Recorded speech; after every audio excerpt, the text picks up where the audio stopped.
জনাবে আলী, এই অদ্বিতীয় মুক্তটাকে কোথা থেকে নিয়ে এলেন? কিনে এনেছি, তাও আবার অনেক বেশি মূল্য দিয়ে। যত মূল্য দিয়ে কেনেন না কেন, তারপরে কম হয়েছে। ও তো নির্বোধ যে হীরকটাকে বিক্রি করেছে। তাকে তো মৃতদের দেশে পাঠিয়ে দেওয়া উচিত। সকলে গোলাম বিক্রি করে স্বর্ণ জহরত হাতে পাবার জন্য, কিন্তু ওই নির্বোধ এই গোলামকে বিক্রি করে কি পেয়েছে? কিছুই পায়নি। আফসোস। আপনি মহানুভব, আমি গোলাম ছাড়া কিছুই নই। পুতিফার প্রাসাদের খোশামদের পুত্র আমার। কৃতজ্ঞতা জ্ঞাপন করছি জনাবে আলী। আসতে না আসতে একেবারে হইচই ফেলে দিলেন। আমাকে জরুরি তলব করার কারণ জানতে পারি কি? এই হাদিয়া তোমার পছন্দ হয়েছে?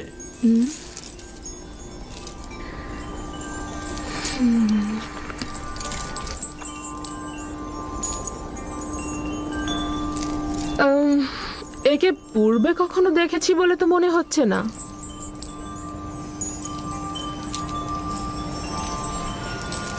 স্বপ্নে হয়তো বা কোথাও তাকে দেখেছিলাম। যাজ্ঞে সে কথা। আমার কিন্তু ওকে অপরিচিত লাগছে না।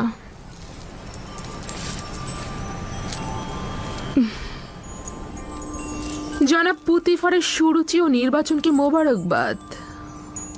বলা উচিত অতুলনীয়। তোমার নাম জানতে পারি? আমার নাম ইউসুফ। ও, ইউসুফ তো এক কথায় অরামি বা ইব্রানি নাম। হ্যাঁ, ইব্রানি নামই হবে। ইব্রানি আমি। শাম অঞ্চলের কেনান এলাকা তার জনাবে মালিক। ওদের পেশা হচ্ছে রাখালি আর ভেড়া চড়ানো। ইউসুফ। ইউসুফ না, যে সকল নাম কৃত্রিম ও বেদুইনদের সাথে সম্পর্কিত আমি তা পছন্দ করি না। যদি অনুমতি প্রদান করেন তাহলে তার জন্য একটা মিশরীয় নাম নির্বাচন করি। ওকে আমি তোমার জন্যই নিয়ে এসেছি। যে নামে খুশি ডাকতে পারো ওকে। আমার নিজের খোদাবান্দের প্রতি অগণিত কৃতজ্ঞতা। যদি অনুমতি প্রদান করেন তো ইউসুফের জন্য একটা মিশরীয় নাম প্রস্তাব করতে পারি। কি নাম? নামটি অবশ্য ইউসুফ নামের কাছাকাছি হবে। ইউজারসিফ। ইউজারসিফ, মন্দ নয়। ইউজারসিফ, হ্যাঁ, এটা সুন্দর নাম, তাই না? এখন থেকে তোমাকে আমরা ইউজারসিফ নামে ডাকবো। পছন্দ হয়েছে? যদি আপনারা পছন্দ করেন তাহলে আমার আপত্তি নেই। আজকে থেকে তুমি ইউজারসিফকে দেখাশোনা করবে, ঠিক আছে? সম্ভবত জুলেখার জন্য ও একটি ভালো উপহার। আমার ধারণা জুলেখাও ওকে পছন্দ করেছে। ভবিষ্যতে হয়তো তাকে এই খানদানের পুত্র হিসাবেও নির্বাচিত করতে পারে। হ্যাঁ, কেন নয়? ইউজারসিফ তো ছেলে হিসেবে উত্তম।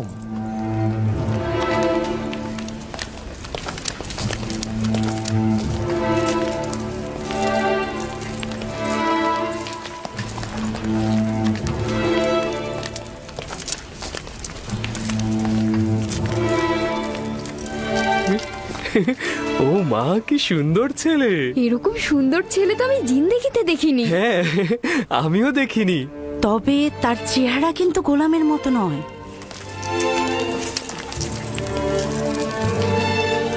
এটাই তোমার কক্ষ। পছন্দ হয়েছে?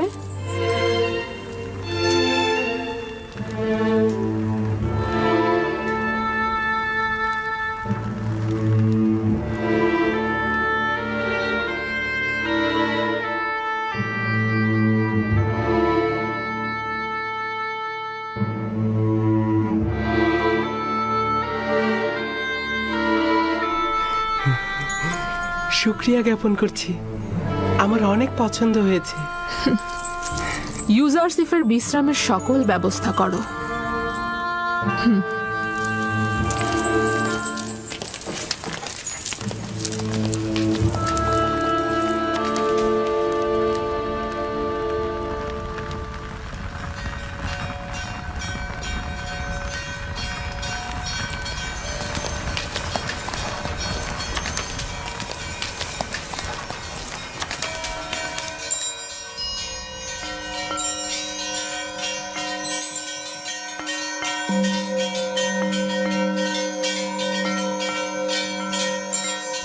এই সবের জন্য তোমার প্রতি অনেক শুক্রিয়া হে পরওয়ারদিগার। তুমি আমাকে অনেক সুখ ও স্বাচ্ছন্দ্যের আনুকূল্য দান করেছো।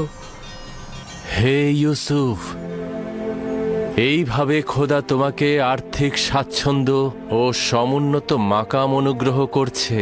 তোমাকে কূপের থেকে ইজ্জতের শৃঙ্গে এবং উচ্চতর জায়গায় পৌঁছাবেন এবং তোমাকে খোয়াবের ব্যাখ্যা বিশ্লেষণ শিক্ষা দিয়েছেন, যেন এইসব স্বপ্নের ব্যাখ্যাকারীদের ভাষার ইলমের চাইতে অধিকতর জ্ঞাত এবং সব রকম ওস্তাদির কসরত তুমি দেখাতে পারো।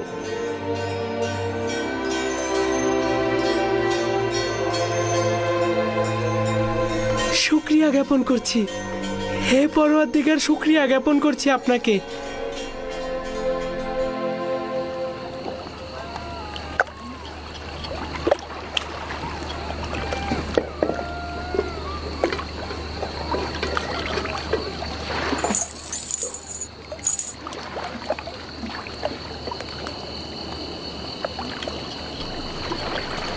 আপনি লোকসান করলেন। যদি এর চেয়ে বেশি স্বর্ণরৌপ্যের বিনিময়েও আপনি ইউসুফকে বিক্রি করতেন, তাহলেও লোকসানই হতো, লোকসানই হতো। ওকে চিনলেন না।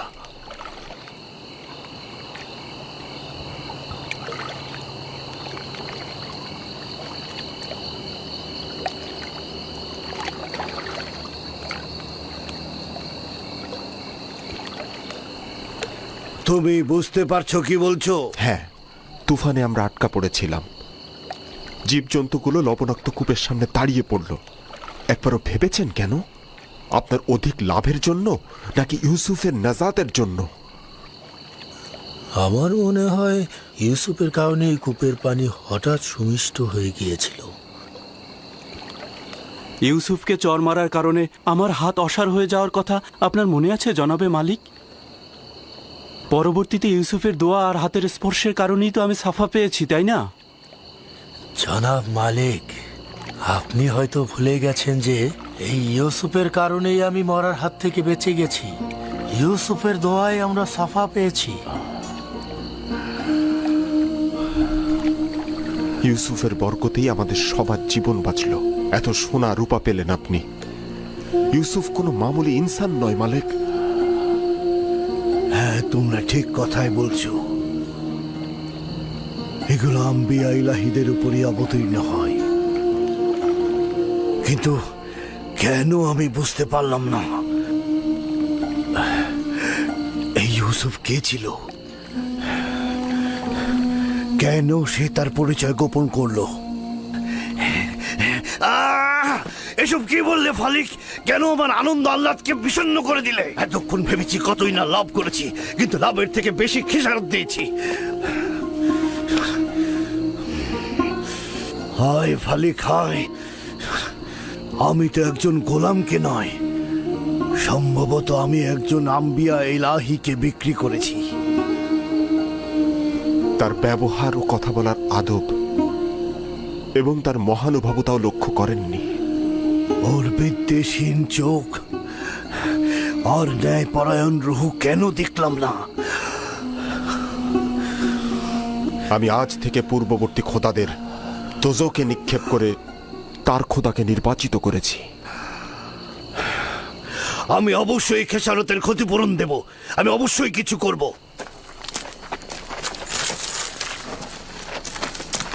একটু দাঁড়ান, এখন কিছুই করা সম্ভব হবে না। সকাল পর্যন্ত অপেক্ষা করুন।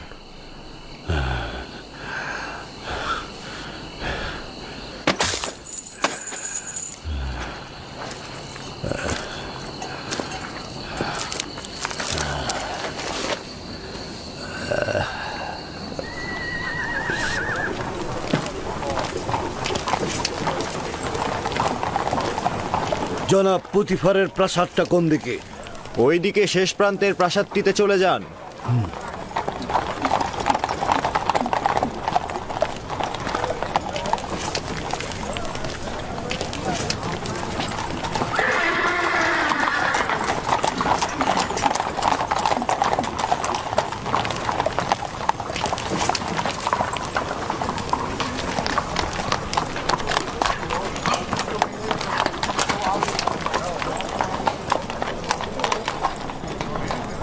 তোমরা এখানে কি চাচ্ছ? জনাব পুতিফারের সঙ্গে দেখা করব। সিপাহ সালার রুদামুন থেকে অনুমতি গ্রহণ করতে হবে। উপরে এসো।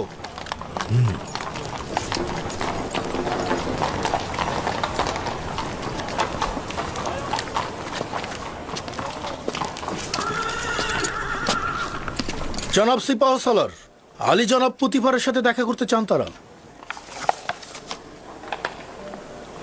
জনাব পুতিফারের সঙ্গে কি কাজ রয়েছে তোমাদের?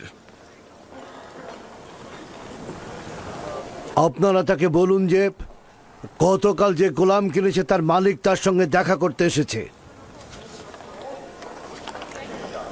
আমি জিজ্ঞেস করেছি কি কাজ রয়েছে তার সঙ্গে।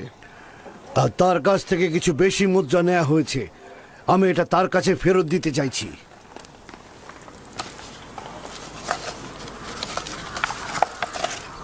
অপেক্ষা করো, দেখছি।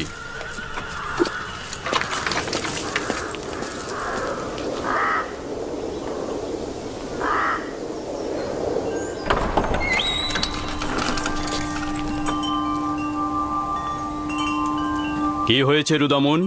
কোনো জরুরি খবর? এই গোলামের বিক্রেতা আপনার সঙ্গে দেখা করতে চায়।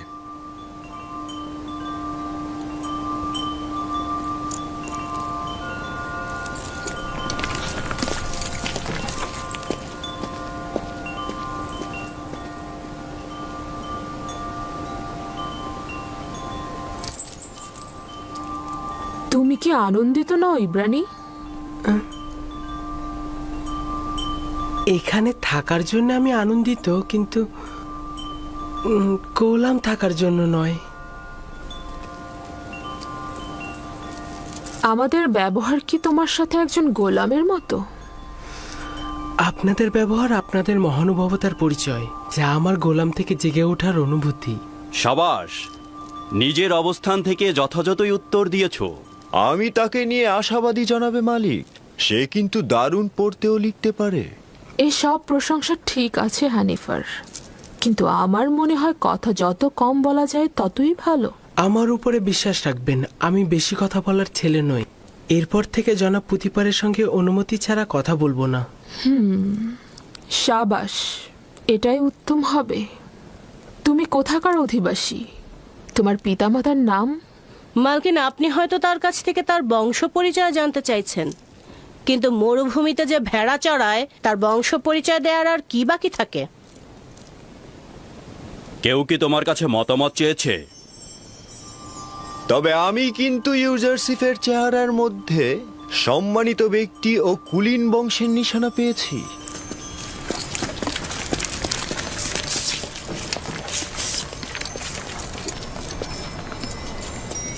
কি হয়েছে ব্যবসায়ী তোমার? এমন তো নয় যে অনুশোচনায় ভুগছো। না না, আমি আসলে আমার এখানে আসার কারণটা হচ্ছে ইউসুফের সঙ্গে আমি একটু একাকী কথা বলতে চাই। মানে ওর সঙ্গে একটু খোদা হাফেজি করতে চাই। বুঝতে পেরেছি। ইউজারসিফের সাথে সম্পর্ক থাকার কারণে স্মৃতিকাতর হয়েছ। ওদেরকে একটি পৃথক কামরার ব্যবস্থা করে দাও।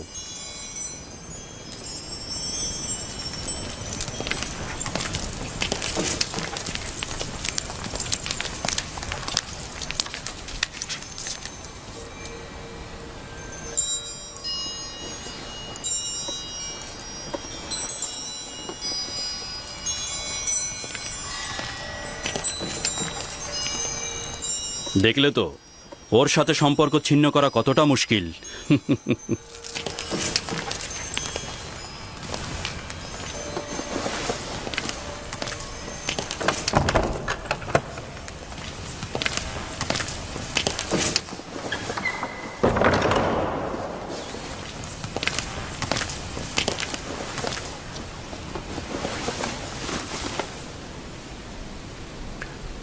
আমি এসেছি তোমার নাম পরিচয় জানতে।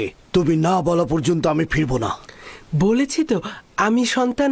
না, এই কথা আমি অনেকবার শুনেছি। তোমার এক খোদার কসম দিচ্ছি, তোমার পরিচয় দিয়ে আমাকে শান্ত করো। তুমি অবশ্যই খোদাবন্দের কাছে প্রতিজ্ঞা করবে। এই কথা কাউকে বলবে না।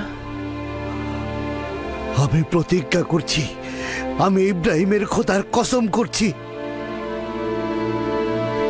আমি ইউসুফ ইবনে ইয়াকুব ইবনে ইসহাক ইবনে ইব্রাহিম। হায় হায়, কি করলাম?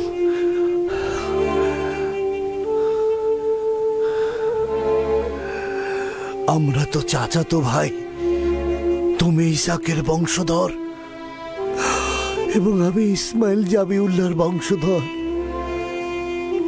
খোদা আমাকে ক্ষমা করবেন না। এটা কি কাজ করলাম আমি? কেন আমি তোমাকে বিক্রি করলাম? আমি জানতাম আপনি আমার চাচাতো ভাই এবং আমাকে বিক্রি করার জন্য আমি অনুতপ্ত নই। আমি অবশ্যই যে কোনোভাবে মিশরে আসতাম। এই ঘটনা খোদাবন্দের ইচ্ছাতেই সম্পূর্ণ হয়েছে। ওই সকল ঘটনা দেখে আমার তখনই বোঝা উচিত ছিল যে তুমি মামুল ইনসান নও, তুমি একজন পয়গম্বর। আমাকে ক্ষমা করো, আমি কি করছেন? পয়গম্বরকে চিনতে পারি। উঠুন, আমাকে ক্ষমা করো। আপনি শান্ত হন, উঠে দাঁড়ান। আমি তো আপনাকে আগেই বললাম যে মহান খোদাতালার নির্দেশেই আমাকে মিশরে আসতে হয়েছে। এটা তো আপনার দোষ নয়, আপনি আমাকে এনেছেন, আমি কৃতজ্ঞ। এই ভুলটির আমি অবশ্যই প্রতিদান দেব। এই নাও, এটি তোমার গোলামের সনদ, যা তোমার মালিকেরা স্বাক্ষর করেছে। এটা লুকিয়ে রাখো, আর তুমি এখানেই থাকো। আমি চাই না তুমি বাহাসের মধ্যে আসো।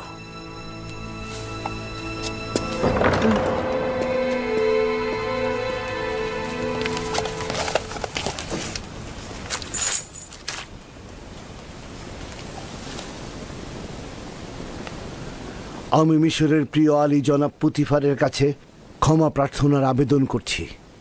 আমি অসহায় হয়ে তার কাছে একটা লেনদেনের তাগাদ করব। বান্দা ইউসুফকে আমি বিক্রি করব না।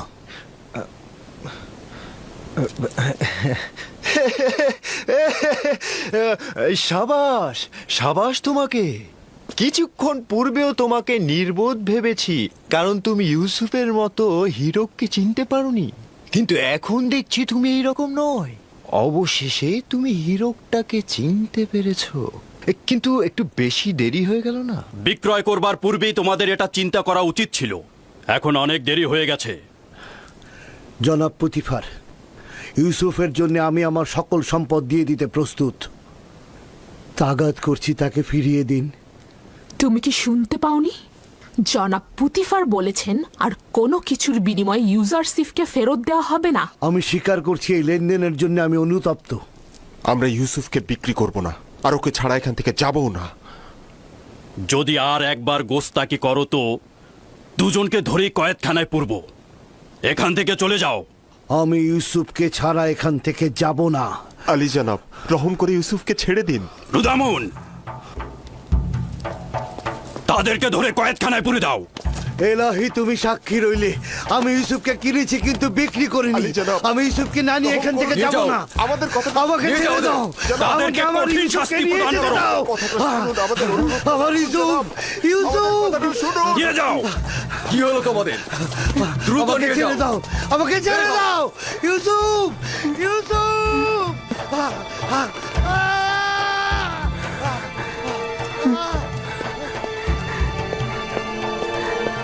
আলী জনাব, তাদেরকে ছেড়ে দিন, তারা আমার কারণেই বিপদে পড়েছে।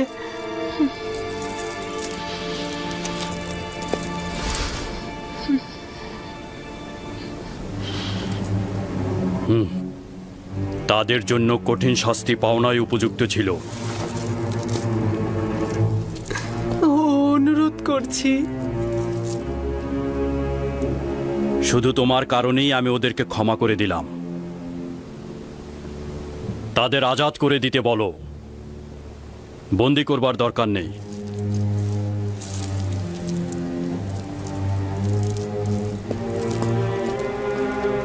ইউজারশিপ তোমার কি এমন আছে বলো তো আমাকে, যার কারণে গোলাম বিক্রেতা জীবন ফিদা করতে চায়? কি বলবো আমি? আমার তো নিজের কিছুই নেই। এই দুর্বল সত্তা ছাড়া আমার আর কিছু নেই। আমরা কিন্তু কখনোই তোমাকে গোলাম হিসাবে দেখছি না। আর তাছাড়া তোমাকে যে অর্থ দিয়ে খরিদ করেছিলাম সেটাও তো ফেরত দিয়ে গেল তারা। আমি মূল্য বুঝি না এমন নয়, আমাদের মধ্যেকার সম্পর্ক লেনদেনের হোক, আমি এটা চাই না। আমি এই উপহার দেওয়ার জন্য আপনাকে শুকরিয়া জ্ঞাপন করছি। কারি মামা, ইউজারশিফকে উষ্ণ পানিতে গোসল করিয়ে পোশাক পরিধান করাও। যা আজ্ঞা আমার বানু।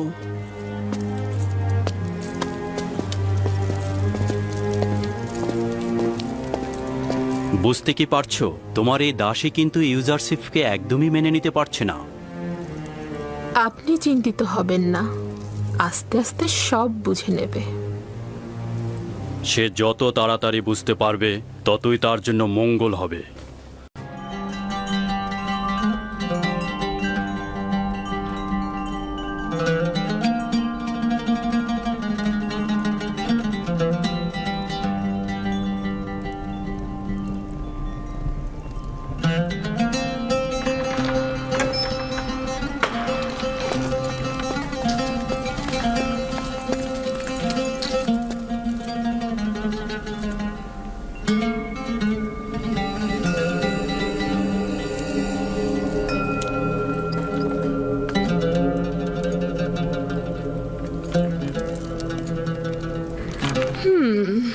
নিশ্চয়ই খোদা তোমাকে নিজ হাতে তৈরি করেছে, আর কতটা সৌন্দর্য দিয়েছে সেটা কি তুমি জানো?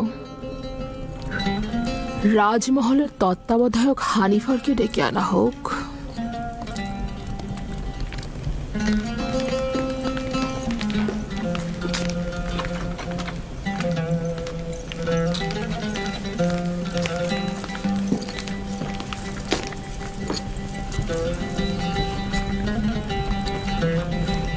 এটি সে তার বালিশের নিচে লুকিয়ে রেখেছিল।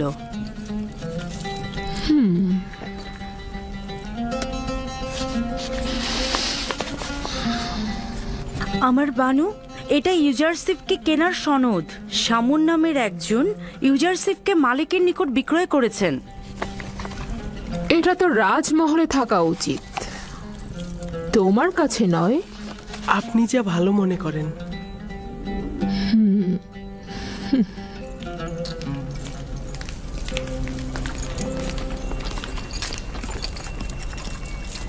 বলুন আমার বানু। ইউজারশিফকে তোমার কাছে অর্পণ করলাম। আমি চাই তাকে যথার্থ প্রশিক্ষণ দেয়া হোক। রাজমহলের চালচলন এবং আচার ব্যবহার তাকে শিক্ষা দেয়া হোক। এ ব্যাপারে আপনার ওপর আমার যথেষ্ট বিশ্বাস রয়েছে। আপনি ইউজারশিফকে সঠিক শিক্ষা প্রদান করতে পারবেন।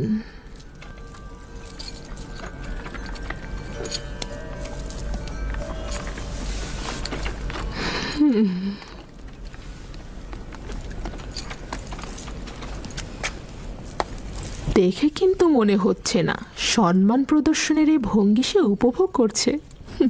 এই মরুচারী তো ভেড়া চড়ানোই জানে না, আর আপনি ওর কাছে সম্মান প্রদর্শন আশা করছেন? ওর তো বংশ পরিচয় নিয়েই আমি সন্দিহান। ও সম্মান প্রদর্শন শিখবে কোত্থেকে? দেখো, এই পোশাকে তাকে কি সুন্দর লাগছে। আস্তে, প্রকাশ্যে ওর এমন তারিফ করবেন না, তাতে অহংকারী হয়ে যাবে। এসো আমার সঙ্গে।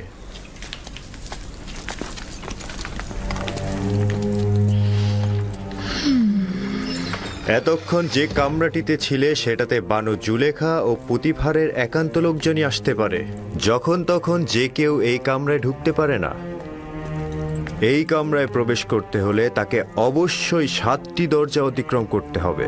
এই 7টি দরজা শক্তভাবে তালাবদ্ধ থাকে, আর তালাবদ্ধ অবস্থায় যে কেউ চাইলেই সেখানে প্রবেশ বা বাহির হতে পারে না। আর এই দরজাগুলোর চাবি শুধুমাত্র বানু জুলেখার কাছেই সংরক্ষিত থাকে। এই জায়গাটি হচ্ছে আমাদের রাজমহলের সবচেয়ে দৃষ্টিনন্দিত স্থান, আর এইখান থেকেই আমাদের প্রিয় মিশরের নীলনদ পর্যবেক্ষণ করা যায়। আর ওই পশ্চিমে মৃত ব্যক্তিদের দুনিয়াও দেখা যায় এখান থেকে। এসো আমার সাথে।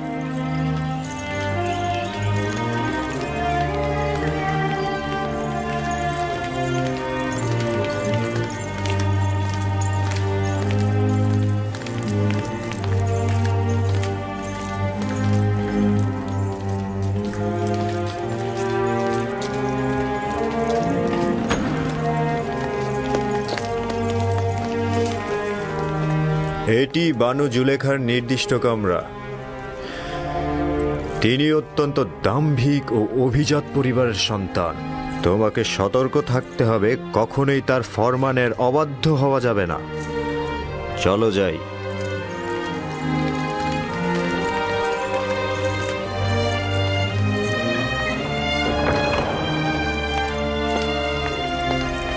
এটা জনাব পুতিফারের খাস বিশ্রামাগার ও কিতাবখানা।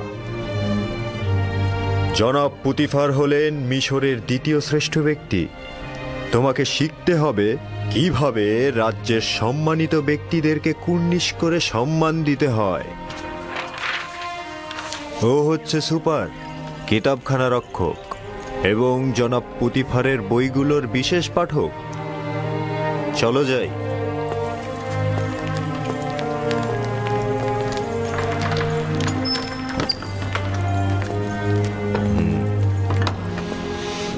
এই কক্ষটি হচ্ছে জনাব পুতিফার ও বানু জুলেখার আহার কক্ষ।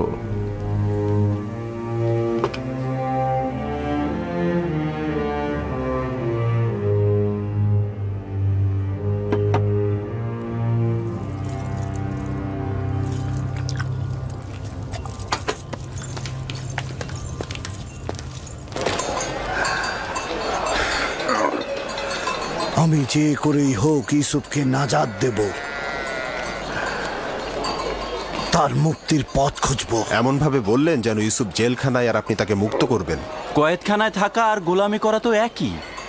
কিন্তু পুতিফারের রাজমহলে ওর মতো গোলাম আর একজনও নেই। যদি পাখির জন্য আকর্ষণীয় খাঁচা বানানো হয়, তবে কি সেটা পাখির জন্য খাঁচা নয়? ইউসুফকে মুক্ত করে ইয়াকুবের কাছে নিয়ে যাব। এর আগে আমি কিছুতেই মিশর ত্যাগ করব না। কিন্তু আপনি দেখেছেন পুতিফার আর ওর স্ত্রী ওকে কতটা ভালোবাসে। কিন্তু ইয়াকুব নবীর তুলনায় তা নগণ্য। ইউসুফের বিচ্ছেদে না জানি ইয়াকুবের কি অবস্থা হয়েছে। কিন্তু মালিক, ইউসুফ তো নিজেই বলেছে তার মিশরে আসাটা খোদাবন্ধের ইচ্ছায়। এটি আমার সর্বশেষ বাণিজ্য। যত দ্রুত সম্ভব জিনিসপত্র বিক্রি করে ব্যাবেলে ফিরে যাও। কি?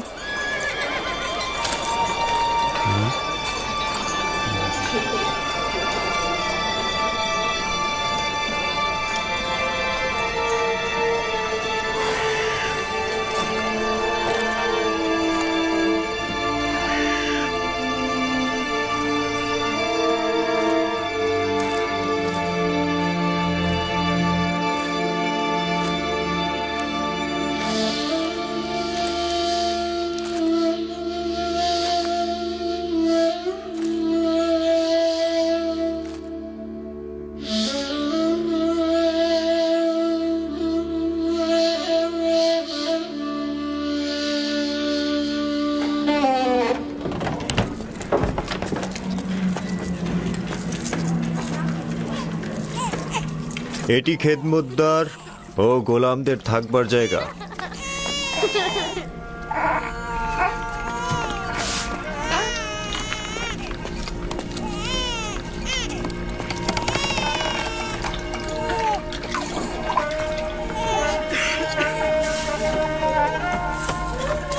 জনাব হানিফার এসেছে, জনাব হানিফার এসেছে, জনাব হানিফার এসেছে। এরা সকলেই জনাব পুতিফারের রাজমহলের খেদমতদার। এরা মহলের বিভিন্ন অংশে কাজ করে থাকে। কেউ কেউ প্যাপিরাসের খামারে কাজ করে, আবার কেউ কেউ তুলা চাষও করে।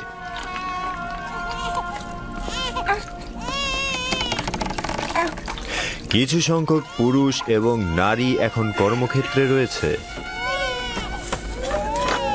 এখানকার প্রতিটি কামরায় একটি করে পরিবার বসবাস করতে পারে। তাদেরকে এত অসহায় দেখাচ্ছে কেন? জনাব পুতিফার কেন এদের দিকে নজর দেন না? অন্যান্য রাজ্যের খেদমতদার ও গোলামদের অবস্থা এদের চাইতেও শোচনীয়। এরা তো খুব ভালোই আছে। আমরা তাদের এখানে থাকার জায়গা ও খাবারও দিচ্ছি, তাছাড়া তাদের বাচ্চা কাচ্চাদের রক্ষণাবেক্ষণও করছি। আমি কি এদের দেখতে আসতে পারি? কেন নয়, তবে উত্তম হচ্ছে বেগম জুলেখা ও আলী জনাব পুতিফারের কাছ থেকে অনুমতি নেওয়া।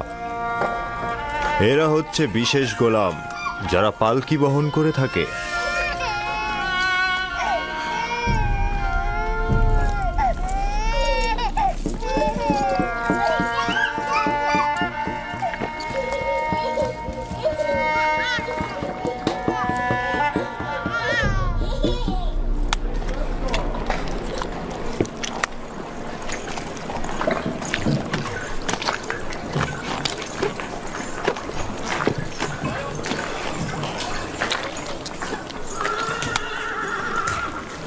এখানে প্যাপিরাস থেকে লেখার কাগজ তৈরি হয়।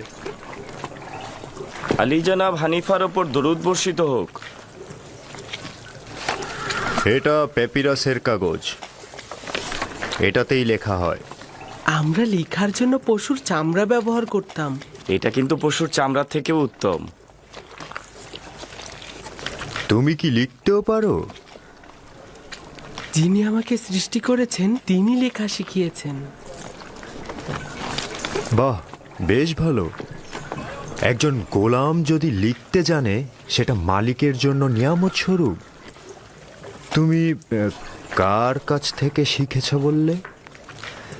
আমার মালিকের কাছ থেকে। তিনি সব ভাষাই জানেন। খুব ভালো, চলো যাই, ওই দিকটা দেখাই।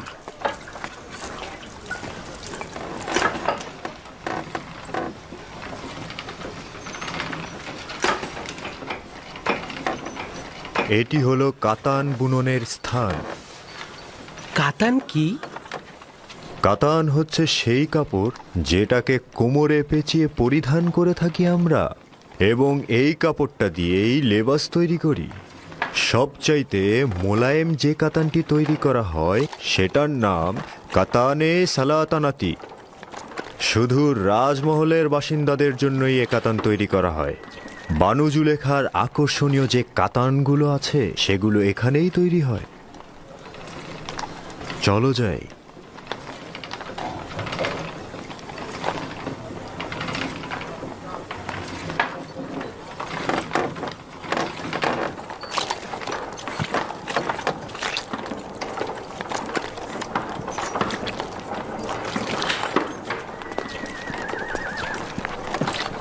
দেখছো, এখানে মাটির জিনিস তৈরি হয়।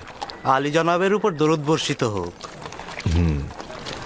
সেদিন ঘোড়ার গাড়ির সঙ্গে লেগে পানি সরবরাহের কিছু পাইপ ভেঙে গেছে, সেগুলো বদলে ফেলবে। এই রকম হলে চলবে তো? হ্যাঁ হ্যাঁ, দ্রুত করবে। ঠিক আছে, চিন্তা করবেন না, সব সময় মতন হয়ে যাবে।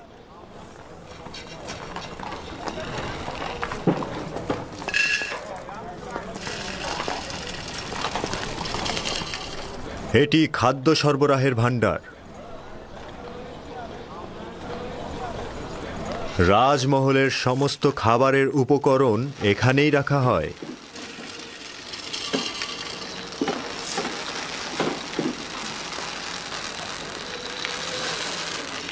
তোমার মন কোথায় পড়ে আছে? ঠিক মতো কাজ করো।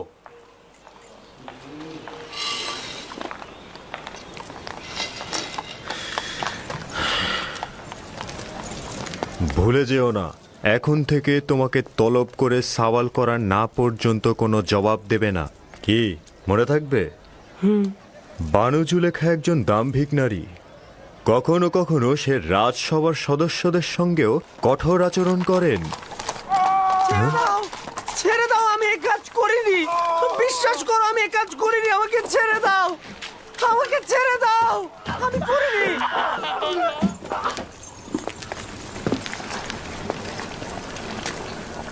এটি রাজমহলের রান্নাঘর। বিভিন্ন ব্যক্তিদের জন্য এখানে হরেক রকমের রান্না করা হয়। গোলাম ও খেদমতদারের জন্য আলাদা খাবার।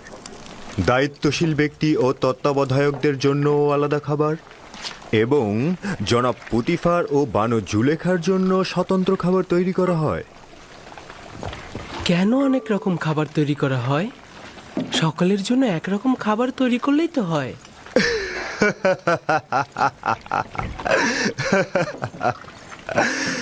এটা কি করে সম্ভব? জনাব পুতিফার ও বানু জুলেখার গোলাম ও খেদমতদারগণও তো এক সমান নন।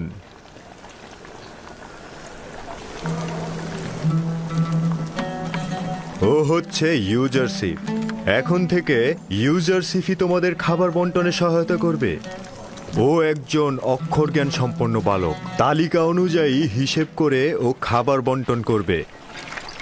এতে করে আমাদের খাবারের হিসেব ঠিক থাকবে।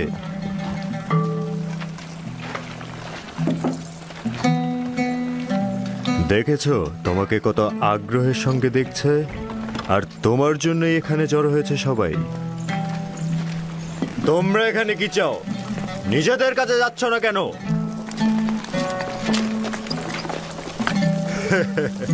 কাজে মন দাও। চলো ইউজারশিপ।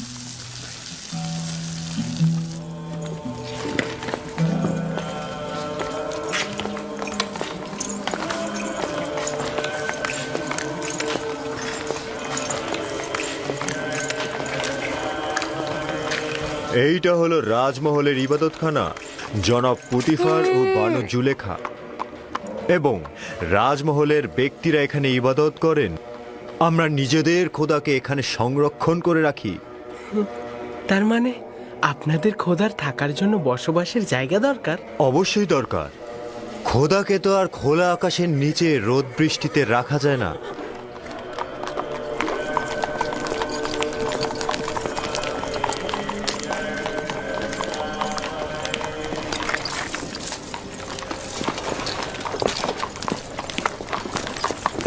জনাবে মহান হানিফারের উপর দরুদ।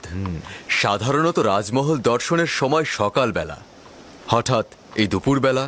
ইউজারশিপকে রাজমহল দেখাতে নিয়ে এলাম। আমি চাইছি এই রাজমহল ও এর আদিবাসীদের সঙ্গে ওর পরিচয় হোক। ওখানে কি হয়েছে?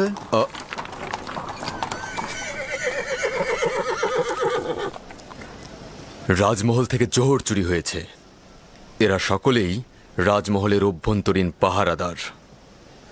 কেউ স্বীকার করছে না, কিন্তু একজন আরেকজনকে দোষ দিচ্ছে। তাই নাকি? চলো দেখছি ব্যাপারটা।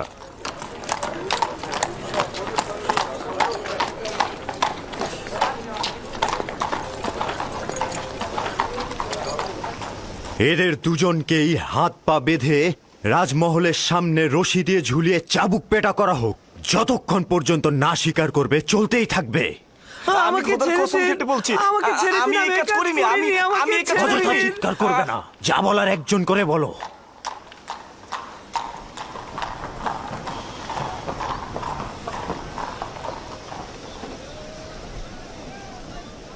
কিন্তু জনাব হানিফার, মহান খোদার কসম, আমি অপরাধী নই। সত্যি বলছি, আমি চুরি করিনি। আসলে যেদিন চুরি হয়েছে সেদিন তো আমি আসিনি, সেদিন তো আমি ছিলামই না, আমি চুরি করিনি। আমরা তো অবশ্যই দোষীকে খুঁজে বের করতে সক্ষম হব, তাই না? এর চাইতে উত্তম হবে দোষ স্বীকার করো, নয়তো পরিণতি খুব ভয়াবহ। সে বলেছে তুমি তার গাফিলতির সুযোগে খেদমত মহলে প্রবেশ করেছ। আমি প্রবেশ করেছি? আমি তো সেদিন আসিনি। ও মিথ্যে কথা বলছে, মিথ্যুক কথাকার। ভুল করেছি, তখনই ওকে ধরা উচিত ছিল আমার। আমি খোদার নামে কসম কেটে বলছি, আমি নিজ চোখে দেখেছি ওকে চুরি করতে। আমাকে আর কেউ দেখলো না, শুধু ও দেখলো? এটা হতে পারে? একজন পাহারাদারের দায়িত্ব খেদমত মহলে কে প্রবেশ করছে এবং বের হচ্ছে তার নজর রাখা। তোমার ঘুমানো উচিত হয়নি। তুমি দোষী, কেননা তুমি কাজের সময় ঘুমিয়েছ, আর তোমার পক্ষে কোনো সাক্ষীও নেই। কিন্তু আলী জনাব, আমি সত্যি করে বলছি, আমি চুরি করিনি। দুঃখিত। নিনিফার কোপাতাকে আজাদ করুন এবং ওকে জেলখানায় পাঠিয়ে দিন। আলী জনাব, আমি চুরি করিনি, আমি চোর নই, আমি সত্যি বলছি, আপনারা আমাকে রহম করুন, খোদার কসম কেটে বলছি আমি। তোমার জবান বন্ধ করো। নীলিফার, তুমি খোদার ক্রোধে আগুনে জ্বলবে। কেন সত্যি বলছো না? আলী জনাব, আমি চুরি করিনি, আমি সত্যি বলছি, খোদার কসম। আমি চোরকে শনাক্ত করতে পারবো। না পুত্র আমার, এটা তোমার কাজ নয়। আমি আপনাদেরকে নিশ্চয়তা দিচ্ছি, আপনারা কি চোরকে শনাক্ত করতে চান না? চাই, কিন্তু তুমি কি করে চোরকে শনাক্ত করবে? আমার আব্বাজান শিখিয়েছে, তিনি ফয়সালা নির্ধারণে দক্ষ ছিলেন।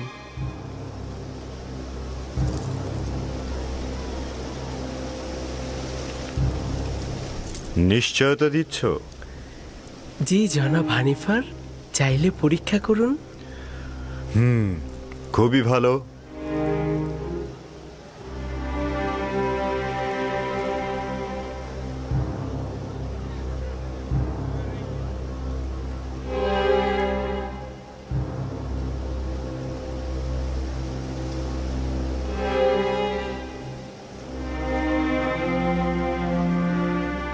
আমি জানি চোরকে। আমি আশা করছি সে নিজে থেকে দোষ স্বীকার করে তার শাস্তি কমিয়ে নেবে। আসলে যেদিন রাজমহলে চুরি হলো সেদিন আমার পাহারার দায়িত্বই ছিল না। আমি তো সেদিন আসিনি। আমি যে চুরি করিনি এটার কোনো সাক্ষী নেই, তবে সত্যি করে বলছি আমি নিজ চোখে নীলিফারকে চুরি করতে দেখেছি, খোদার কসম। আমি গুনাহগার ব্যক্তিকে শনাক্ত করতে সক্ষম হয়েছি, আর কিছুক্ষণের মধ্যেই আমি তা প্রমাণ করে দেব। জনাব হানিফার, আমি চোরকে শনাক্ত করে ফেলেছি, আপনি অবশ্যই তার গর্দানটা কেটে ফেলবেন। আমি শুধু চাইছি তাকে শনাক্ত করতে, একবার শুধু শনাক্ত হোক। তাকে কোনরূপ ক্ষমা করা হবে না, শুধু শনাক্ত করুন। জনাব রুদামুন, এই দুজনকেই বাগিচার কাছে নতজানু করা হোক।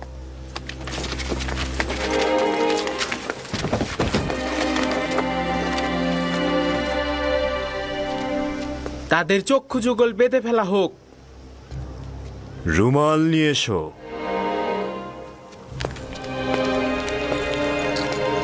তার হাত বেঁধে ফেলো।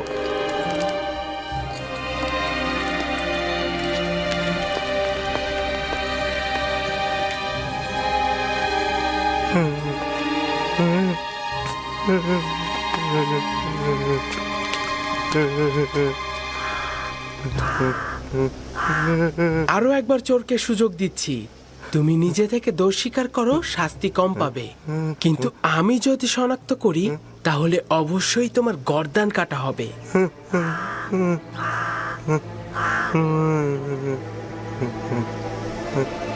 সেই চোর, আপনার তরবারি বের করুন।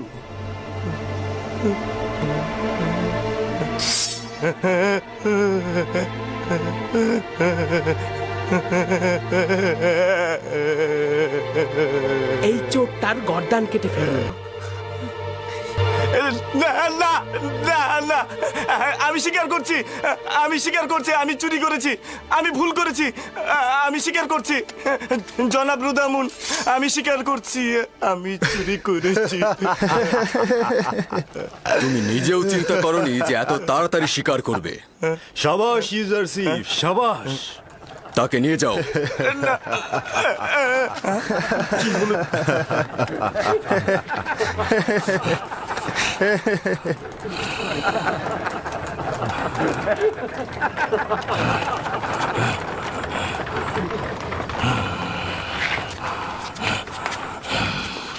সাবাস পুত্র আমার, চিন্তিত ছিলাম, আমি ভাবতেই পারিনি যে তুমি পারবে।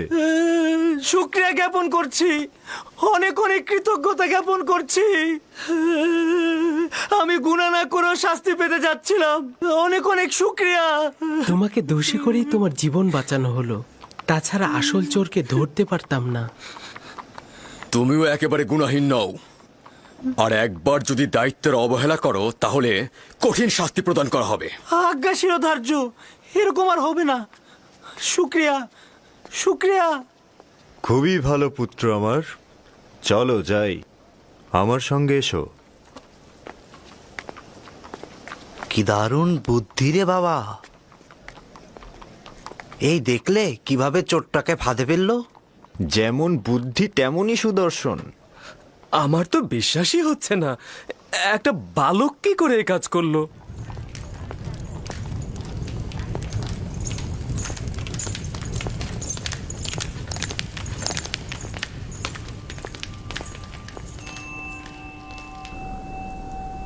সে তো ভেবেছিল আমরা তার শিরচ্ছেদ করছি, সঙ্গে সঙ্গে সে তার জায়গা থেকে উঠে দাঁড়ালো এবং গুনাহ স্বীকার করে নিল।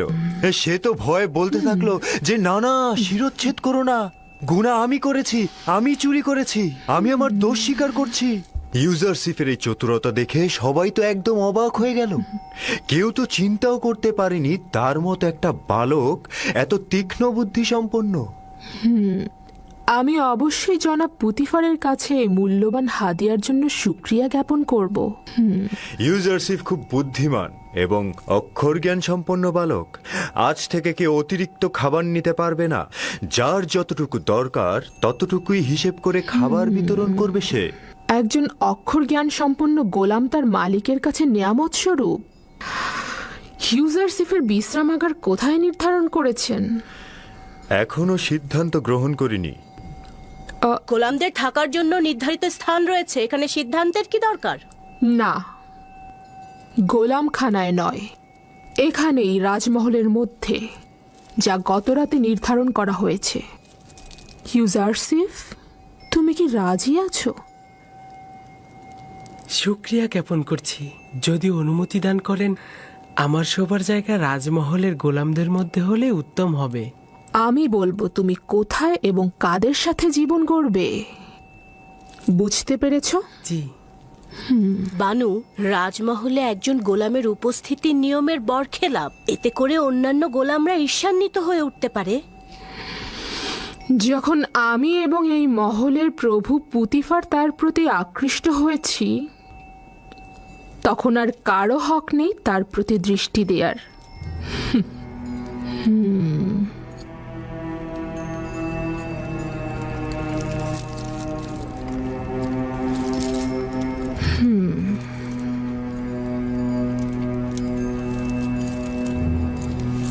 চলো।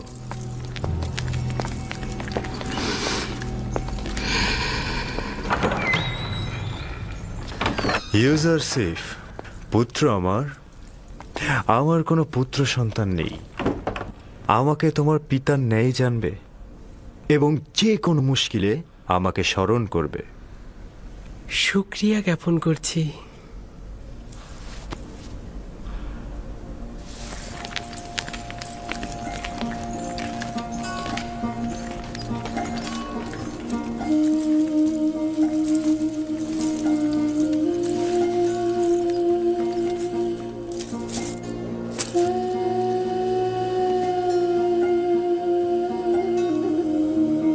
বেচারা আব্বাজান আমার, খোদাবান থেকে সবর করা তৌফিক দিন।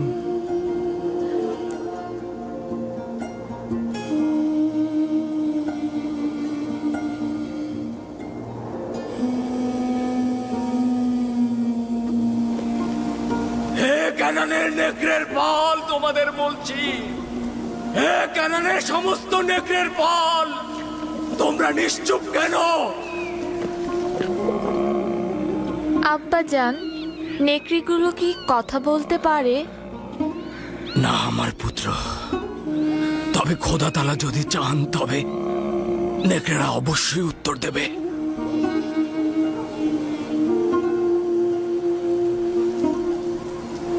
দেখো দেখো আমার পুত্র, ওই যে একটা নেকড়ে, দেখো ওরা আসছে।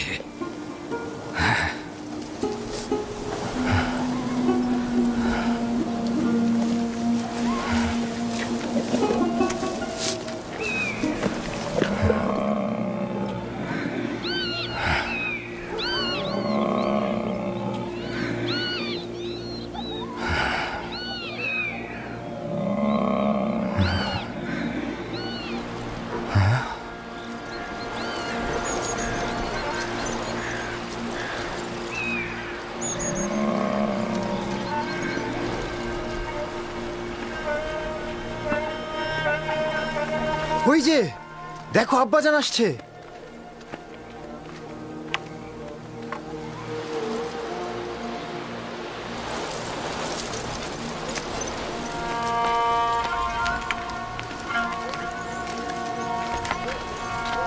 এখনো বলো, তোমরা তোমাদের ভাইয়ের সাথে কি করেছো?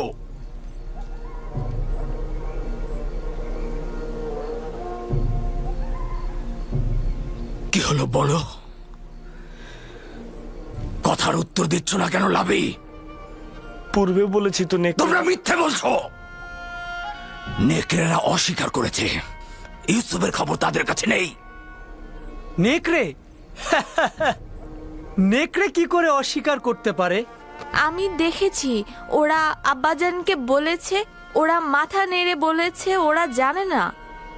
বিলম্ব না করে সত্যি বলো, ইউসুফের সাথে তোমরা কি করেছো? এখনো ফুরসাত রয়েছে। সত্য এটাই যা আগে বলেছি, ইউসুফকে নেকড়েরাই ভক্ষণ করেছে। নেকড়েকে দোষারোপ করো না। তোমরা যা করেছো নেকড়ের বেশে করেছো। এখনো সময় আছে, হাকিকত বলো।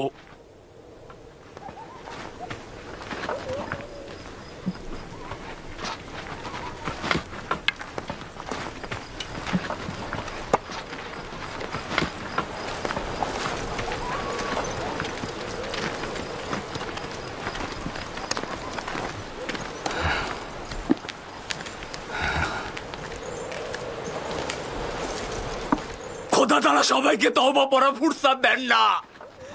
এখনো সময় রয়েছে, তোমরা তওবা পড়ে গুনাহ কবুল করো।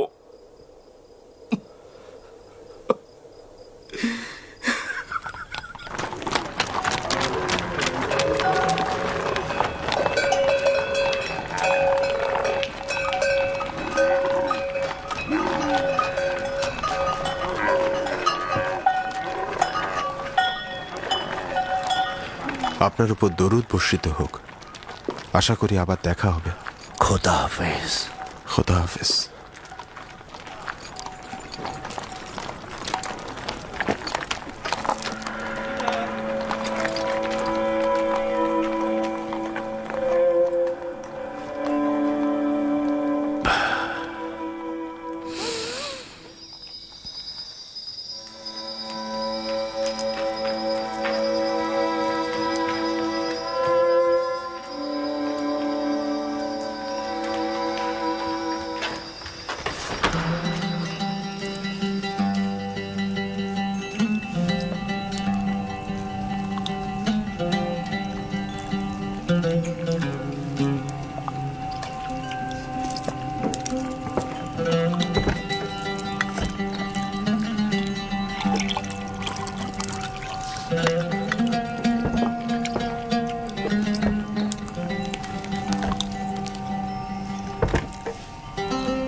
ইউজারসিফকে এখানে নিয়ে এসো।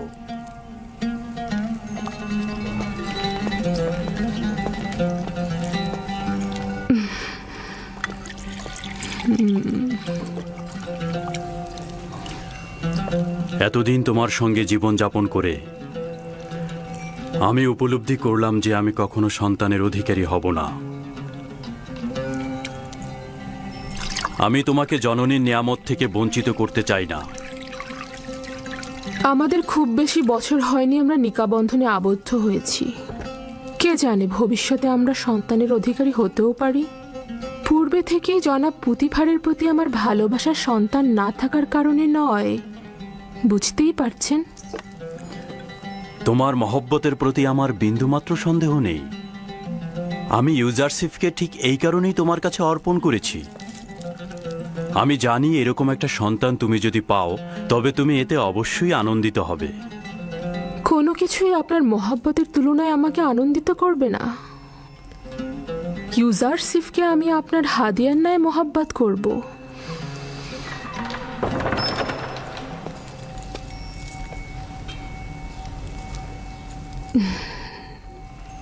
ভাবছি আমরা যদি কখনো সন্তানের অধিকারী হই তবে সে ইউজারসিফের মতো সুদর্শন ও বুদ্ধি সম্পন্ন হবে। আমার মনে হয় সে ইউজারসিফের মতো তীক্ষ্ণ বুদ্ধিসম্পন্ন নাও হতে পারে। তুমি এমন কি করেছো যে বানু জুলেখা তোমার এত তারিফ করছে? আজকে ইউজারসিফের চতুরতা জওহর চোরকে ধরার জন্য সকলকে হতবাক করে দিয়েছে। আলী জনাব, আজ রাজমহলের সর্বত্র ইউজারসিফের বুদ্ধিমত্তার প্রশংসা হচ্ছে। সকলে বলা বলি করছে ইউজারসিফের কারণে একজন নির্দোষ ব্যক্তি মুক্তি পেয়েছে। প্রথম দিনই ইউজারসিফ এটা প্রমাণ করলো যে বানু জুলেখার উপযুক্ত সন্তান হতে পারবে সে।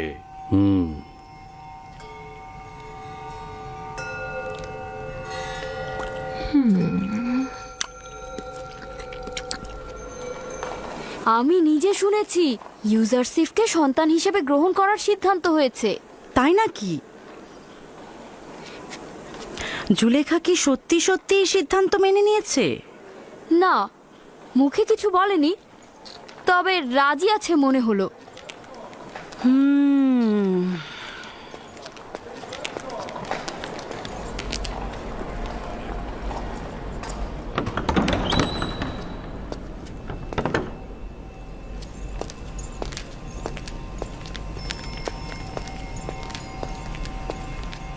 বানু, এই গুজব কি সত্যি যা সর্বত্র ছড়িয়ে গেছে?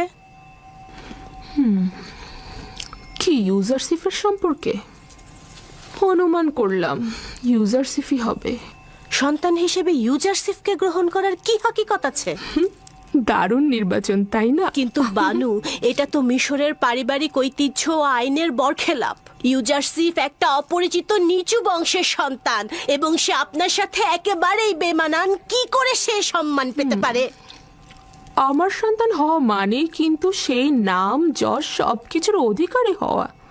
কিন্তু তার ঈমান সম্পর্কে কি বলবেন আপনি? আর কি করে বুঝবেন যে সে আমুন আর মিশরের আইন বিরোধী হবে না?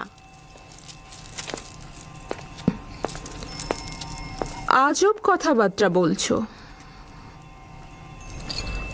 নাজুক এবং নমনীয় চারা গাছকে খুব সহজেই আকৃতি পরিবর্তন করানো যায়।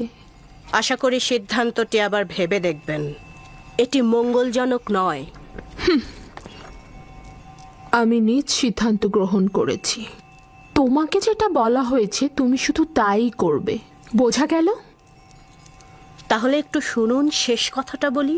আমি আজ আমুন মন্দিরের একজন ধর্মযাজকের কাছে গিয়েছিলাম এবং তাকে ইউজারসিফের বর্ণনা দিয়েছি। শুনবেন কি বলেছে সে? সে বলল এই বালক জুলেখার দুশ্মন। সে হবে জুলেখার জীবন নাশকারী এবং আপনার খোদা থেকে আপনাকে দূরে সরিয়ে দেবে। সে আপনাকে বিভ্রান্ত করবে এবং ধর্মযাজকের মতে আপনি ভিন্ন খোদার পূজারী হবেন। এই বেহুদা কথাবার্তা বলার অর্থ কি? তুমি কি বলছো? সে কেবলই একজন বালক, তাকে আমার মতো করে যেমন ইচ্ছা তেমন করে গড়ে তুলতে পারবো। আগামীকাল থেকে তাকে সজ্জিত করে আমার কাছে নিয়ে আসবে। তাকে মিশরের জনগণের আদব কায়দা নিয়ম কানুন সম্পর্কে অবগত করব। তুমি আমাকে সাহায্য করবে। আমার সকল চিন্তা আপনার জন্য, কিন্তু আপনার ইচ্ছা যদি এরকমই হয় তাহলে ঠিক আছে। তবে আমাকে কিন্তু পরে কিছু বলতে পারবেন না।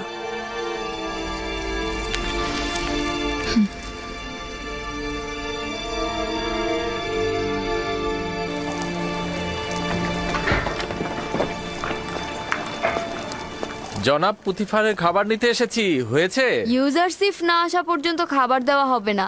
ইউজারসিফকে খাবারের দায়িত্ব দেওয়া হয়েছে। ইউজারসিফ খুব ভাগ্যবান একটা ছেলে। ওকে পুতিফার ও জুলেখা চাচ্ছে নিজের সন্তান হিসেবে স্বীকৃতি দিতে।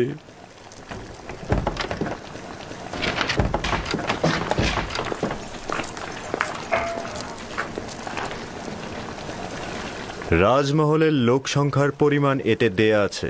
ইউজারসিফ নাও। ও